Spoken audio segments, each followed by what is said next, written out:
یہ حکمران سمجھتے ہیں کہ ہم نے غازی کو پھانسی لگا لیا، تم انتظار کرو عرش کا رب تمہارے ساتھ کرنے والا کیا ہے، تمہارے ساتھ اب سلوک کیا ہوگا۔ ہم تو مجبور لوگ ہیں، ہم تو کچھ نہیں کر سکے، لیکن جس کے رسول کی توہین کرنے والے کو قتل کرنے کے جرم کے اندر غازی کو شہید کیا گیا ہے، وہ رب بڑا غیرت مند ہے۔ اور تم انتظار کرو عرش کا رحمان تمہارے ساتھ اب کرتا کیا ہے، تم کیا ہے، اب باقی رہ کیا گیا ہے، اب تم انتظار کرو کہ تمہارے ساتھ رب کرتا کیا ہے اور تمہارے ساتھ حال کیا ہوتا ہے۔ تم رسوائی اور ذلت کے اس مقام پہ پہنچو گے اور عبرت کا نشان بنو گے کہ دنیا دیکھے گی، اور تم رسوا ذلیل ہو جاؤ گے۔ اور غازی کل بھی زندہ تھا، غازی آج بھی زندہ ہے، اور اس کا نام بھی باقی ہے، اس کا پیغام بھی باقی ہے۔ اور یہ بھی سن لو کہ غازی اگر چلا گیا ہے، جب غازی علم الدین کو شہید کیا گیا نا،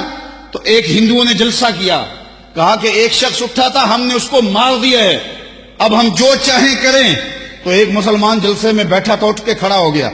اس نے کہا کرو جو کرنا ہے، غازی خود گیا ہے، چھرا چھوڑ کے گیا ہے، وہ ہم نے ساتھ دفن نہیں کیا، وہ چھوڑ کے گیا ہوا ہے۔ تو یہ مت سمجھو کہ ہماری غیرت مر گئی ہے،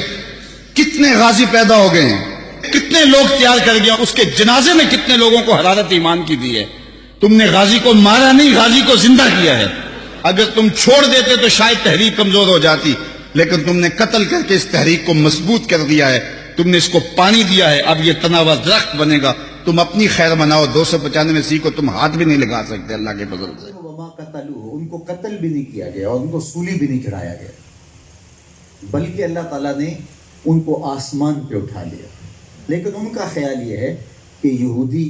قاتل ہیں ہمارے پیغمبر کے، اور حضرت عیسیٰ نے کوئی جرم نہیں کیا تھا، اور یہ ان کے در پہ آزاد ہوئے، ان کو نہ صرف شہید کیا بلکہ مصلوب بھی کیا۔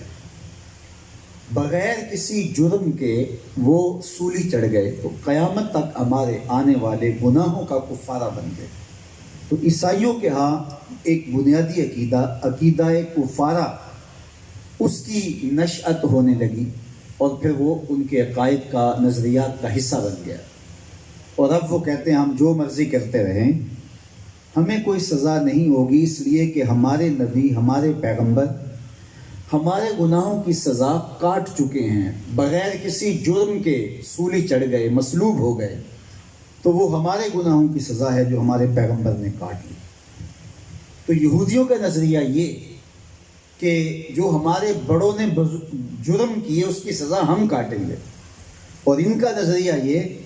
کہ جو ہم جرم کر رہے ہیں، کرنے جا رہے ہیں، ہمارے بعد میں آنے والے کریں گے، ان کی سزا ہمارے پیغمبر پہلے کاٹ چکے ہیں۔ یہ دونوں نظریات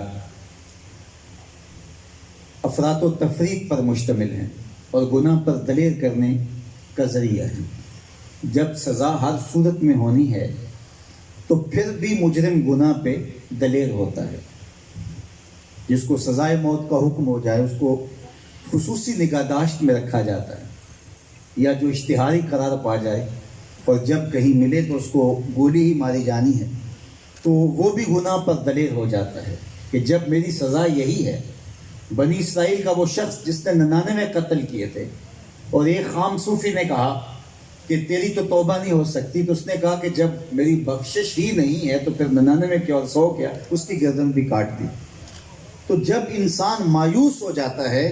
تو گناہ پہ دلیر ہو جاتا ہے، اور دوسری صورت جب اسے یہ ہے کہ میرا کچھ نہیں بگاڑ سکتا، اور میں عدالتیں خرید سکتا ہوں، کچہریاں خرید